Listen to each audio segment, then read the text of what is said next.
오늘의 사연 시작하겠습니다. 상견례를 며칠 앞둔 어느 날 엄마가 걱정스레 말을 꺼냈습니다. 그쪽 양반들은 서울 사니까 젊어 보이고 그러겠지. 거기다 두 분 다 대학까지 나왔다고 하던데 걱정이 이만저만이 아니다. 그쪽 양반들이라니? 누굴 말하는 건데? 누구긴 누구겠어. 예비 사돈 양반들이지. 라며 엄마가 땅이 꺼져라 한숨을 내쉬었습니다. 엄마 얼굴에 근심 걱정이 가득한 모습에 제가 위로의 말을 건넸어요. 엄마, 무슨 그런 걱정을 하고 그래. 오빠가 어디 그런 거 신경 쓸 사람으로 보여? 네 오빠도 신경이 쓰이겠지 왜 안 쓰이겠어. 그리고 혹시나 나 때문에 네 오빠가 기죽을까 봐 걱정인 거지. 엄마 얼굴에 근심 걱정이 가득해 보였는데요. 한 달 전쯤 오빠가 예비 새언니를 인사시켰고 예비 새언니가 다녀가고 난 뒤 상견례 날짜가 다가오자 엄마 얼굴에 걱정이 가득했습니다. 그도 그럴 수밖에 없었던 것이 예비 새언니 부모님이 학벌뿐만 아니라 모든 것이 우리 집과는 비교할 수 없을 정도로 좋아 보였거든요. 특히나 우리 집은 재혼 가정이라 엄마 마음이 더욱 그러지 않았나 싶었어요. 사실 오빠와 저는 낳아준 엄마가 다릅니다. 그러니까 오빠 생모께서 오빠를 낳고 얼마 뒤 돌아가셨고 몇 년 뒤 부모님이 재혼을 하셨거든요. 그 뒤 제가 태어났기에 오빠와는 나이 차이도 꽤 났지만 오빠는 저를 많이 아끼고 챙겨줬습니다. 비록 오빠에게는 우리 엄마가 새엄마였지만 두 사람 사이가 저보다 더 좋았기에 우리는 재혼 가정이라는 말을 잊고 지냈는데요. 사실 저는 재혼 가정이라는 말도 심술궂은 작은엄마에게 처음으로 들었습니다. 작은엄마는 우리 가족을 항상 질투했고 괜히 심술이 나서 입술을 실긋대곤 했어요. 그도 그럴 수밖에 없었던 것이 우리 아빠는 다정하고 가정적인 반면 작은아빠는 성격도 괴팍하고 술을 좋아해서 작은엄마와 작은아빠는 자주 다투곤 했습니다. 그러다 보니 작은엄마는 착한 우리 엄마를 만만하게 봤고 작은아빠와 다투기라도 하면 우리 집에 와서 엄마에게 자주 짜증을 냈어요. 그날도 작은아빠와 심하게 다퉜던 것인지 작은엄마가 찾아와서 엄마에게 다짜고짜 물었습니다. 형님, 재혼가정이라 힘든 거 없어요? 아니, 내가 힘들 게 뭐가 있겠어. 난 요즘 세상 살 맛이 난다니까. 제 친구도 재혼한 친구가 있는데 남편 자식들이 말을 그렇게나 안 들어서 골머리를 썩힌다고 하더라고요. 그래서 저도 걱정돼서 물어본 거예요. 우리 현수는 세상에 그런 아들이 없다고 할 정도로 나한테 잘하잖아. 내가 말이야, 우리 현수만 보면 그냥 웃음이 나온다니까. 뭐 해준 것도 없는데 좋은 대학 졸업하고 회사도 좋은 회사 들어갔잖아. 거기다 퇴근하고 오면 동생 공부까지 봐준다니까. 세상에 이런 아들이 또 어디 있겠어. 그래도 옛말에 머리 감은 짐승 거두는 게 아니라는 말도 있잖아요. 특히나 아들들은 결혼하고 나면 돌변하는 경우도 많다고 하니까 형님도 너무 그렇게 현수 믿지 마세요. 동서는 무슨 말을 그렇게 해. 그리고 우리 현정이도 있는데 말 조심 좀 해줘. 엄마가 딱 잘라서 말을 하자 작은엄마가 입을 삐죽이며 다시 말했어요. 저는 형님이 걱정돼서 하는 말인데 뭘 그렇게 정색까지 하시는 거예요? 똑같은 말을 계속 반복하고 있으니까 뭐라고 하는 거잖아. 대체 언제까지 그런 말을 입에 달고 살 참이야? 아니, 현수가 결혼할 사람을 데리고 왔다고 하길래 번뜩 생각나서 말한 것뿐이에요. 우리 남편한테 듣자 하니 아가씨 집안이 상당히 좋은 집안이라면서요. 아가씨 부모님은 대학까지 나왔다던데 아무래도 걱정이 되더라고요. 그런 걸 뭐 걱정할 필요가 있을까 싶네. 아니죠. 당연히 걱정을 해야죠. 형님이 현수 친엄마도 아닌데다가 학벌까지 차이가 나니까 그쪽에서는 안 좋게 볼 수도 있지 않겠어요? 결혼이라는 게 집안 대 집안이 하는 거라 보통 신경이 쓰이는 게 아니라니까요. 제 주변에는 상견례 하다가 파혼한 집도 많다니까요. 그러니까 맘 단단히 먹고 상견례 가세요. 옷도 좀 고급스럽게 입고 가라 그 말이에요. 그렇게 추리하게 다니면 무시받는다니까요. 라며 작은엄마가 일침을 가했는데요. 작은엄마 앞에서는 신경 쓰지 않는 듯 해보였지만 며칠 뒤부터 엄마가 걱정을 하기 시작했습니다. 네 작은엄마 말대로 나 때문에 우리 현수가 무시나 당하지 않을까 걱정이 되네. 그런 걱정하지 말라니까 그런다. 예비 새언니 인사 왔을 때 봤잖아. 사람 좋아 보이더만 별 걱정을 다 하고 있어. 그리고 오빠가 어떤 사람인데 만약 예비 새언니 가족들이 이상했다면 결혼한다고 했겠어? 제가 몇 번이나 엄마를 안심시켰지만 엄마 표정은 여전히 침울해 보였습니다. 결국 며칠 뒤 오빠 퇴근 시간에 맞춰 오빠에게 전화를 걸었어요. 오빠, 지금 어디야? 나 지금 집에 거진 다 와가. 그래? 그럼 나 지금 나갈 테니까 잠깐 얘기 좀 해. 지금? 집에서 해도 되는데 뭐하러 나오려고 그래? 집에서 할 얘기가 아니니까 그렇지. 금방 나갈 테니까 집 앞에 카페 있잖아. 거기서 기다려. 알았으니까 천천히 준비하고 나와. 라며 전화를 끊고는 곧장 카페로 뛰어갔습니다. 제가 자리에 앉자마자 오빠가 물었어요. 집에서 할 얘기가 아니라니? 무슨 얘긴데 그래? 사실 지금 엄마 걱정이 이만저만이 아니야. 엄마가 왜? 역시나 누가 효자 아들 아니라고 할까봐 엄마가 걱정이 많다는 말을 듣자마자 오빠가 화들짝 놀란 채 물었습니다. 오빠, 뭘 그렇게 놀라고 그래? 엄마한테 무슨 일 있는 거야? 무슨 일까지는 아니고 모든 원흉은 심술궂은 작은 엄마 때문이지 뭐. 뭐? 그럼 작은 엄마가 또 이상한 소리를 한 거야? 내가 저번에 단단히 경고했는데 아직도 그러는 거야? 작은 엄마라는 말을 듣자마자 오빠가 잔뜩 양미간을 찌푸리다가 다시 물었습니다. 내가 엄마한테 작은 엄마 말 신경 쓰지 말라고 했는데 대체 작은 엄마가 뭐라고 했는데 그래? 이번에는 전혀 틀린 말을 한 게 아니라서 더 신경이 쓰이는 것 같아. 그게 무슨 소리야? 그러니까 예비 세연이네 부모님은 대학까지 나오셨다고 했잖아. 그래서 혹시나 오빠를 무시하지는 않을까 걱정이 되나 보더라고. 그런 게 어딨어. 그런 분들이었다면 내가 결혼한다는 말도 안 꺼냈겠지. 나도 그 말은 했지. 근데 엄마 입장에서는 다 걸리는 모양이야. 거기다가 그거 있잖아. 라며 제가 선뜻 말을 꺼내지 못한 채 눈치만 보고 있었는데요. 오빠가 제 입만 뚫어져라 바라보다 다시 물었습니다. 그거라니? 뭘 말하는 건데? 그러니까 작은 엄마가 말이야. 엄마가 새엄마라서 그쪽에서 그것도 꼬투리 잡을 수 있을 거라는 말까지 해서 엄마가 더 신경이 쓰이나 보더라고. 뭐? 무슨 말 같지도 않은 소리를 하고 있어? 오빠가 잔뜩 흥분한 채 버럭하는 모습에 제가 급히 말렸습니다. 오빠, 흥분하지 말고 내 얘기 좀 들어봐. 말이 말 같아야 듣지. 뭐? 새엄마라니? 넌 지금 이게 말이 된다고 생각해? 난 지금껏 살면서 우리 엄마가 새엄마라는 생각을 꿈에도 해본 적이 없어. 근데 어떻게 그런 소리를 할 수가 있어? 물론 그건 우리 모두 다 아는 사실이긴 하지. 그치만 다른 사람들한테는 그렇지 않을 수도 있잖아. 엄마도 그걸 걱정하는 눈치더라고. 다른 때 같으면 작은 엄마 말 신경도 안 썼을 텐데 이번에는 많이 걱정을 하더라고. 라는 제 말에 오빠 얼굴이 급격히 어두워졌습니다. 그런데 잠시 후 오빠가 눈시울까지 붉히는 모습에 제가 당황한 채 물었어요. 오빠 말대로 별일 아닌데 오빠까지 왜 이러는 거야? 그 말 들으니까 예전 일이 생각나서 그래. 예전 일이라니? 사실은 너 태어나기 전에 내가 엄마한테 마음을 열지 않았거든. 그래서 엄마가 마음고생을 좀 많이 했어.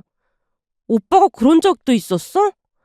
그때는 철이었기도 했고 여기저기서 새엄마에 대해 안 좋게 말을 하다 보니까 나도 모르게 새엄마에 대해 부정적으로 생각을 했거든.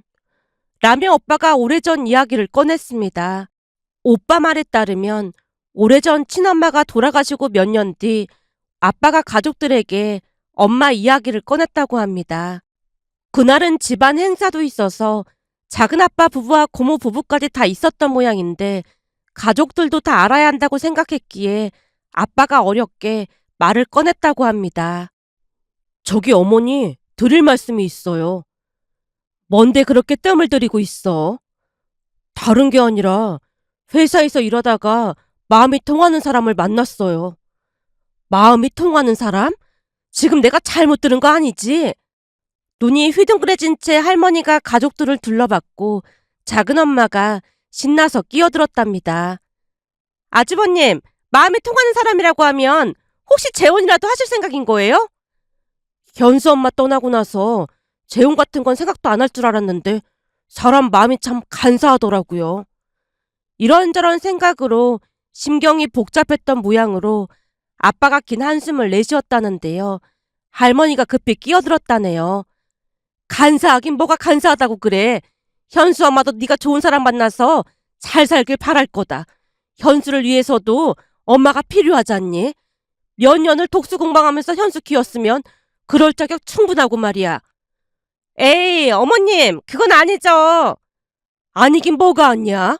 눈치 없는 작은엄마의 말에 할머니가 버럭한 채 작은엄마를 노려봤답니다.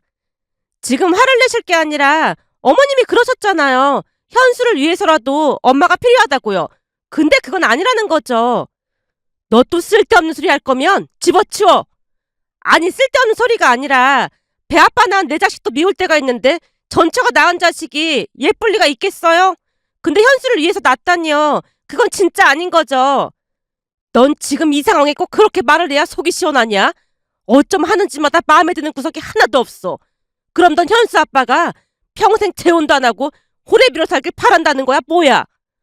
물론 아주버님을 위해서는 재혼을 하는 게 맞긴 한데 현수가 참 안 됐다는 말인 거죠. 현수가 안 될 게 뭐가 있어? 새엄마도 사람 나름인 거지. 쓸데없는 소리 할 거면 당장 나가. 라며 할머니가 작은엄마를 내쫓았다고 합니다. 그 뒤에도 작은엄마가 이런저런 안 좋은 소리를 많이 하다 보니까 오빠도 점점 새엄마라는 존재에 대해 부정적인 생각을 하게 됐다네요. 그렇게 시간이 지나 아빠와 엄마가 결혼을 했고 신혼여행을 다녀온 엄마에게 작은엄마가 물었답니다. 형님, 제가 궁금해서 그런데 뭐 하나 물어봐도 돼요? 네, 물어보세요. 형님은 초혼인데 대체 왜 아들까지 딸린 호래비랑 결혼한 거예요? 혹시 초혼 아닌 거 아니에요? 초혼이 아니라니요? 그러니까 한 번 갔다 왔다거나 그런 거 아니냐고요. 아무리 생각해봐도 도무지 이해가 안 되잖아요. 작은엄마가 생각 없이 내뱉는 모습을 보며 할머니가 기겁을 한 채 소리쳤다네요. 넌 지금 그걸 말이라고 하는 거야? 어머님, 제가 틀린 말 한 건 아니잖아요. 그냥 궁금해서 물어본 건데 왜 그러세요? 그리고 형님이 물어보라고 했잖아요. 어머님, 괜찮습니다. 거봐요. 형님이 괜찮다고 하잖아요. 근데 대체 아주버님이랑은 왜 결혼하신 거예요? 딱히 무슨 이유가 있겠어요. 자상하고 마음 따뜻해서 마음이 갔어요. 요즘도 형님 같은 사람이 있긴 있나 보네요. 그러니까 사랑만 보고 결혼했다는 거잖아요. 내 배 아빠 낳은 자식도 키우기 힘든 세상에 진짜 대단하시네요. 작은엄마가 비웃듯 말을 하자 할머니가 다시 소리쳤답니다. 쓸데없는 소리 할 거면 그만 가봐라. 그리고 첫째는 앞으로 둘째한테 반말해야지. 네가 형님인데 왜 존댓말을 하고 난리야? 어머님, 새며느리 들어왔다고 저 너무 무시하시는 거 아니에요? 그래도 저는 어머님 친손주까지 낳았는데 너무하시네요. 라며 작은엄마가 입을 삐죽이다 돌아갔답니다. 그런데 그 뒤에도 작은엄마가 수시로 오빠에게 물었답니다. 현수야, 혹시 새엄마가 막 힘들게 하고 그러지 않아? 라는 말을 수시로 물었다네요. 그 바람에 오빠는 새엄마에 대해 안 좋은 생각을 갖게 되었답니다. 그러던 어느 날은 학교에서 운동회가 있었다는데 결혼을 하고 난 뒤 회사를 그만뒀던 엄마가 다시 일을 다니기 시작했고 하필 그날 회사에 일이 있어서 우선 출근을 했다가 부랴부랴 점심때가 다 돼서 오빠네 학교로 갔던 모양이었어요. 하지만 오빠는 여느 때와 다름없이 할머니가 올 것이라고 생각했지만 엄마가 온 모습에 오빠가 놀라서 엄마에게 말했다네요. 할머니는 어딨어요? 할머니랑 아빠는 바빠서 나보고 가보라고 했어. 그럼 그냥 가세요. 도시락 맛있게 싸왔으니까 한번 먹어봐. 친구들이 새엄마인 거 알면 창피하단 말이에요. 그리고 옷도 그렇게 입고 와서 더 창피해요. 오빠가 불만 가득한 표정으로 말했고 엄마가 미안한 듯 고개를 떨궜다네요. 회사에서 급하게 오느라 그랬어. 이렇게 와서 미안해. 그럼 할머니께 연락해서 오시라고 할게. 엄마가 급히 학교를 나왔다는데요. 그만 서러운 마음에 눈물이 비 오듯 쏟아졌다고 합니다. 그런데 하필 오빠네 학교에서 나오는 길이 경사가 급하다 보니 눈물까지 흘리며 내려가다가 그만 넘어지고 말았다네요. 그러면서 엄마 손에 들려있던 김밥이랑 만두가 다 쏟아졌다는데 멀리서 그 모습을 지켜보던 오빠가 죄책감이 들어 엄마에게 뛰어가서 엄마를 급히 일으켜 세웠답니다. 그 뒤 엄마 오빠는 근처 분식집에 가서 라면에 김밥을 먹었고 오빠가 엄마에게 말했답니다. 이따가 엄마랑 달리기 하는 게 있는데 같이 할 수 있어요? 달리기? 진짜 그래도 돼? 네. 그리고 아까 막 화낸 거 잘못했어요. 아니야. 난 현수 마음 다 이해해. 그리고 아직은 엄마라고 하기 힘들긴 한데 앞으로는 조금씩 해볼게요. 라며 오빠가 엄마 눈치를 받고 엄마가 다시 눈물을 쏟았다고 합니다. 잠시 후 두 사람이 다리에 줄을 묶고 달리기 시합에 출전을 했다는데 다행히 엄마 키가 작은 편이라 다리가 척척 잘 맞다 보니 그날 달리기 시합에서 1등까지 했다네요. 순간 엄마 오빠가 두 손을 맞잡고 좋아서 펄쩍펄쩍 뛰었답니다. 그 일을 계기로 오빠는 엄마를 완전히 믿게 됐다고 했습니다. 한참을 말하던 오빠가 그때 생각이 나는지 다시 눈물을 훔치며 말했어요. 그때 엄마가 교문 밖으로 막 뛰어내려가다가 넘어졌는데 일어나지를 못하고 앉아서 펑펑 울고 계시더라고. 멀리서 그 모습을 보는데 어찌나 죄책감이 들었는지 몰라. 사실 엄마가 나한테 참 잘했거든. 그래서 더 죄책감이 들었던 것 같아. 그 뒤에는 오빠도 엄마 마음 알고 잘하고 있잖아. 아마도 엄마가 그때 일을 기억하고 그런 생각을 하는 게 아닌가 싶어서 그렇지. 오빠, 그건 좀 오바 같은데? 그런 문제가 아니라 내가 볼 때는 모든 부모가 자식을 지나치게 많이 걱정해서 그런 것 같아. 우리 현정이 말하는 거 보니 이제 다 컸네. 시집가도 되겠다. 라며 오빠가 배시시 웃었습니다. 그렇게 며칠 뒤 오빠가 엄마에게 말했습니다. 엄마, 곧 상견례 하는데 내가 근사한 옷 한 벌 사줄게. 옷? 내가 사도 되니까 신경 쓸 거 없어. 아니야. 내가 꼭 사주고 싶어서 그래. 현정이도 하나 사줄까 하거든. 나도 사준다고? 완전 땡 잡았네. 엄마, 오빠가 사준다고 할 때 얼른 가자. 라며 엄마 손을 잡아 끌고 백화점으로 가서 같이 옷을 사 입었습니다. 시종일관 엄마 곁에서 옷을 골라주는 모습에 백화점 직원이 웃으며 말했어요. 아드님이 엄청 자상하시네요. 좋으시겠어요. 그럼요. 우리 아들같이 착한 아들이 없답니다. 네, 그래 보여요. 정말 부럽네요. 라는 백화점 직원 말에 엄마의 입이 귀에 걸렸습니다. 그 뒤 오빠는 무사히 상견례를 했는데요. 오빠 말처럼 예비 새언니 가족들은 참 좋은 사람들이었습니다. 상견례를 하는 내내 우리 가족을 배려하는 모습이었으니까요. 그런데 결혼을 앞둔 어느 날 할머니가 엄마를 불러서 저도 같이 갔는데요. 할머니가 엄마에게 뭔가를 내밀며 말했습니다. 애미야, 이건 우리 시어머니가 나한테 남겨준 건데 이제 네가 가지고 있으렴. 네? 제가요? 네가 우리 집 맏며느리인데 당연한 걸 가지고 뭘 놀라고 그래. 그동안 현수랑 현정이 키우느라 고생 많았다. 네 덕분에 내가 편히 눈을 감을 수 있겠구나. 어머님, 무슨 그런 말씀을 하세요. 그리고 둘째가 하는 말은 너무 신경 쓰지 마라. 걔가 워낙 생각이 짧아서 걱정이지 뭐니.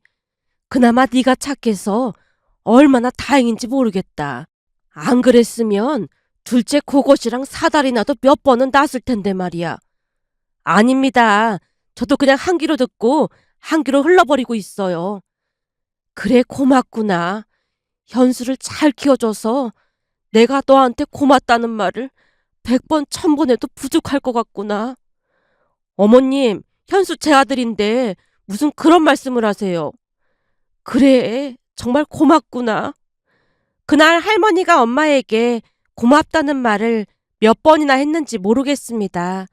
그 뒤 오빠는 모두의 축복 속에 결혼을 했고 새언니와 함께 행복하게 잘 살고 있습니다. 며칠 전 새언니가 찾아와서 임신 소식을 전했는데요. 엄마가 뛸 듯이 기뻐하는 모습을 보며 앞으로도 우리 가족에게 행복한 일만 가득하길 간절히 바라봅니다.